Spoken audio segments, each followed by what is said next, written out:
Ito na yung latest sa garden ko. Third week ng April ngayon. Yung white rhododendron na mulaklak na. Isa dito sa harap, tsaka isa dun sa likuran.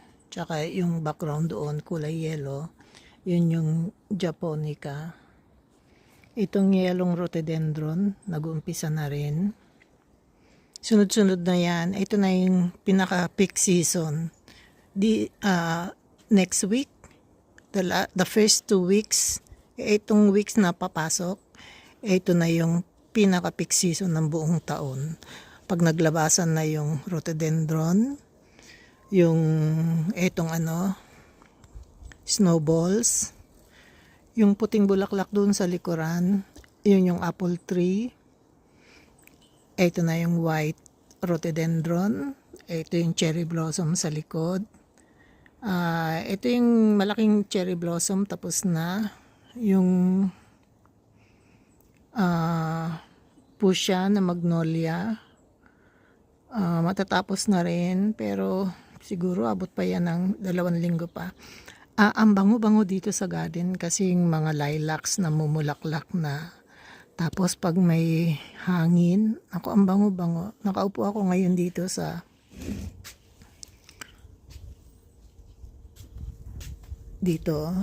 sa may balkon dito sa deck. Ito yung robot, ang sipag mag-mow. Tapos yung grass na nakakat niya, naiiwan na rin dyan. Kaya yun ang pinaka-fertilizer niya. Pero aside from that, nag-fertilizer din ako. Kaya makikita nyo dark green na lahat. Kasi naka-recover na yung grass sa frost. Sana hindi na mag-frost. Pero April pa lang eh. Hindi na nagpo-frost last 2 weeks. Wala na. Tapos during the day, maabot na siya ng 18, 19. Yung mga halaman, mga gulay, natanim ko ng lahat. Yung mga kamatis, peppers, chilies, pumpkin, zucchini, cucumber, at saka aubergine. Tsaka yung mga strawberries, natanim ko na lahat. Kaya medyo relax na ako sa garden. Lilinisin ko na lang. Pero malinis na. May konti na lang mga kalat-kalat. Kaya So, yan ang latest dito sa garden. Kaya may shadow. Kasi anong oras na? Mga alas 4 na dito eh. Pero ang daylight hanggang alas 9:30 ng gabi. Kasi papasok na yung summer.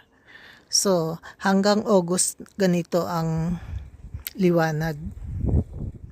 Nandito ako sa taas, hindi muna ako bababa. Bukas papakita ko sa baba ng malapit yung mga itinanim ko.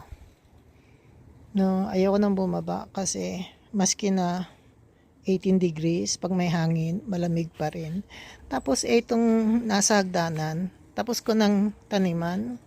Ito, Verbena, Garcinia, Snapdragon, Pelargonia, Dianthus, hindi ko na alam kung ano yung isa. Tapos, hindi forget me not eh. Nakalimutan ko na kung ano yun. Yung nasa baba, oregano, yung nasa baba, thyme, tapos ito din, para hindi ko alam pangalan yan. Ito Dianthus, ito chives, ito geranium, kalimutan ko na rin to. Ito din, may idea, nakalimutan ko na. So, ayan na sila, tapos na lahat. Wala na akong ilalagay dyan, hindi na yan madadagdagan kasi punong-puno na. Tapos yung ibang nasa baba, nataniman ko na rin. Hindi ko na ilalagyan ng mga malalaking paso ng zucchini. Kasi mga zucchini ko, doon ko na nilagay sa malalaking paso doon sa tabi ng table. No? So, yan ang latest na nagawa ko tong week na to. Kasi, sa totoo lang, during the day, ganito kaliwanag. Kaya tumutubo na silang lahat. Tapos walang frost sa gabi. Kaya makikita nyo naman yung progress. Kitang-kita talaga na lahat na namumulaklak. Maski itong rose na to, ayan o. Siguro 2 weeks lang mamumulaklak na yan. Na, hindi pa siguro kasi magme-May pa eh. Yun ang flower season ng roses. Pero yung poppy, ayun yung nasa baba. May yan. No? Tapos yung mga ibang beets. Roses karamihan dyan. Ito din. Rose din itong nandirito. Ayan o. Rose din yan.